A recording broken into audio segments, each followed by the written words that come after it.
नमस्कार मित्रों, स्वागत है मेरे YouTube चैनल में। महाभारत में सबसे शक्तिशाली महिला कौन थी, इस वीडियो के बारे में मैं बताऊंगा। इस वीडियो देखने से पहले मेरे चैनल को लाइक, शेयर और सब्सक्राइब कर लीजिए और कमेंट बॉक्स में जय श्री राम, जय हनुमान और जय सीताराम अवश्य लिखिए।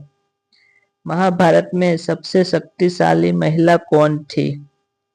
महाभारत में सैकड़ों पात्रों, स्थानों, घटनाओं तथा विचित्रताओं व विडंबनाओं का वर्णन है। इस ग्रंथ में तत्कालीन भारत का समग्र इतिहास वर्णित है। यह ग्रंथ अपने आदर्श स्त्री पुरुषों के चरित्रों से हमारे देश के जनजीवन को यह प्रभावित करता रहा है। आओ जानते हैं महाभारत की उन महिलाओं के बारे में जो थी सबसे शक्तिशाली, लेकिन उनमें भी एक महिला थी सबसे शक्तिशाली। नंबर 1, सत्यवती।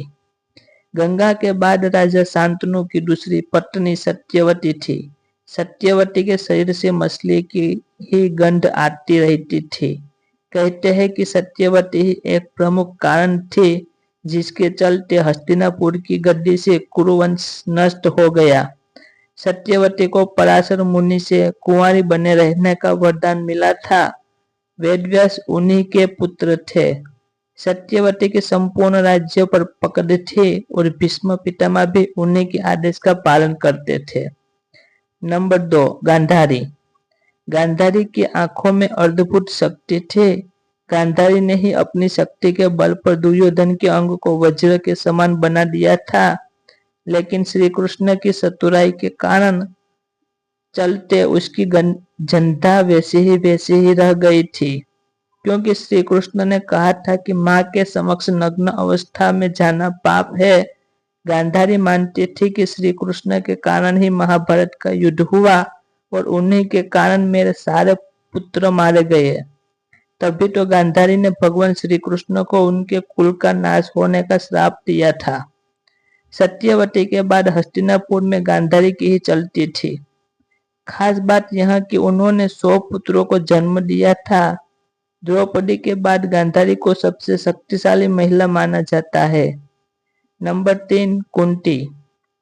कुंती को यह वरदान था कि वह किसी भी देवता को बुलाकर उनके साथ नियोग कर सकते थे।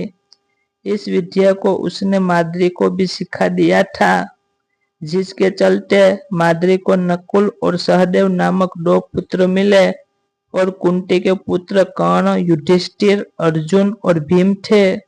कुंती वसुदेव जी की बहन और भगवान श्री कृष्ण की बुआ थी। यह शारीरिक और मानसिक रूप से बहुत शक्तिशाली थी और इनके सपोर्ट में स्वयं भगवान श्री कृष्ण थे। गांधारी के बाद कुंती थी जो सबसे शक्तिशाली महिला थी। नंबर 4, द्रौपदी। कहते हैं कि द्रौपदी का जन्म यज्ञ से हुआ था, इसलिए उसे याज्ञिनी कहा जाता था। द्रौपदी को 5 कन्याओं में शामिल किया गया है। पुराणानुसार 5 स्त्रियां विवाहिता होने पर भी कन्याओं के समान ही पवित्र मानी गई है। अहिल्या, द्रौपदी, कुंती, तारा और मंदोदरी यह दिव्य कन्या थी। पांडवों से विवाह होने के बाद यह हस्तिनापुर की राजनीतिक के केंद्र में आकर शक्तिशाली महिला बन बैठी थी। श्री कृष्ण की भक्ति के चलते यह और भी ज्यादा ताकतवर हो गई थी। सभी महिलाओं में द्रौपदी को सबसे शक्तिशाली माना जाता है, क्योंकि वह हर समय हस्तिनापुर की राजनीति में सीधे सीधे शामिल थी और उन्हीं के कारण यह महाभारत का युद्ध हुआ था। नंबर 5, भानुमति। दुर्योधन की पत्नी भानुमति युद्ध कला, शतरंज और कुश्ती में पारंगत थी। कहते हैं कि एक दिन उसने कुश्ती में दुर्योधन को भी पटकने दे दी थी। भानुमति के कारण ही यह मुहावरा बना है, कहीं की ईंट कहीं का रोड़ा। भानुमति ने कुनबा जोड़ा। भानुमति बेहद ही सुंदर, आकर्षक, तेज बुद्धि और शरीर से काफी ताकतवर थी। गांधारी ने सत्य पर्व में बताया है कि भानुमति दुर्योधन से खेल खेल में ही कुश्ती करती थी, जिसमें दुर्योधन उससे कई बार हार भी जाता था। जिस तरह हस्तिनापुर की राजनीति में द्रौपदी का दखल था, उसी तरह भानुमति का भी दखल था। नंबर 6, हिडम्बा।